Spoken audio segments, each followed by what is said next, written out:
The port city of Fremantle, voted by Lonely Planet as one of the top 10 cities in the world. And today we're going to explore it with a local, a fourth generation local no less. And he really embodies what this city is all about. He's passionate. Michael has travelled the world working in tourism. Recently he brought his tourism skills home, and the result is unique walking and riding adventures around Freo. For this tour, we're taking to the pavement. First off, the heritage-listed Town Hall, which wasn't the first building to grace this spot at the top of High Street. Originally, here we had our first church, the St John of God, and at one end of our High Street we had the St John of God Church, and at the other end of the street we can just make out from here is the Roundhouse, which is a prison. So we had heaven and we had hell in the same street. So tell us a bit about this tour, what will we see? We're going to show off our hometown of Freo. So we're going to cover the history of Fremantle, how we came to be, and then one of my favourite parts is how we turned from Fremantle to Freo. Definitely full of colour, stop number 2, Paddy Mall, featuring street art from some of the port city's most famous urban artists. How did all this art get here? What's it about? This little space is about activating a really dead part of Fremantle, which is a car park. Not much reason to come here usually, but we love showing it off because we're surrounded by art that covers a lot of the history of Fremantle. We're in front of South Fremantle Footy Club, some of their Aboriginal All-Stars. We've got our Emblems of Fremantle, which is our sea lion.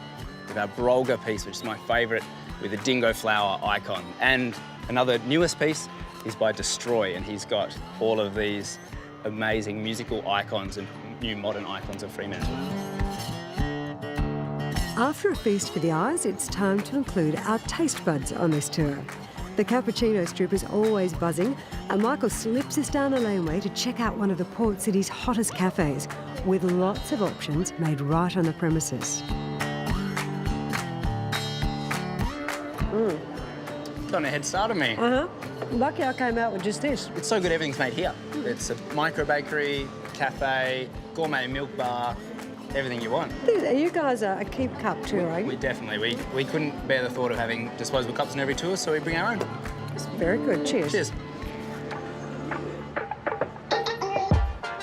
If you're after something a little stronger, the tour stops at the historical National Hotel, which has just undergone a massive renovation.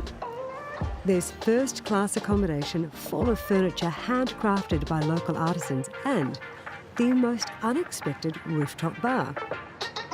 Cheers. So it's a great little location. It's unbeatable. We're here on our High Street, which is where during our gold rush, our people would have got off the boat looking for their fortune, walked straight up this street, hit the National Hotel. Hit the National Hotel, and then walked 550 kilometres to the goldfields.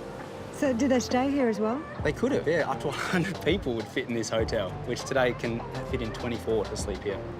More heritage-listed architecture is featured on High Street, and the walking tour briefly turns into a shopping expedition with a distinctly Freo flavour. Here on High Street, we have a couple of stores we love to point out that really showcase our local artisans and artists, things that are made here. So behind us we have the artisan store. There's 150 local artists displayed in here. And across the road we went earlier is Common Ground, and they've got our fashion designers and illustrators. You're excited by them, I am. Locally made's great. Come to Freo, get something that's made here, take it away with you and show it off. Love it to bits. More local flavour just around the corner. Bread in Common was once a pharmacy warehouse. Recently, its food and quirky interior ranked it in the top 3 restaurants in WA by Gourmet Traveller. So you used to work here, is that right? I did, yeah. I was lucky enough to work here, and such an amazing menu. Changes all the time. All our bread's baked here. All the jars around us are up here, next to us there. It's all pickled in-house, and the menu changes multiple times a week. The best thing is that it's full. It shows people are coming here to eat and drink, and it's a nice full venue over the weekends. Well, thank you for showing it to us. It's an absolute pleasure, my friend. Yeah. And that was just the entree. If you want to see the rest of the tour, it runs around 2 hours and costs $25. And it includes the coffee.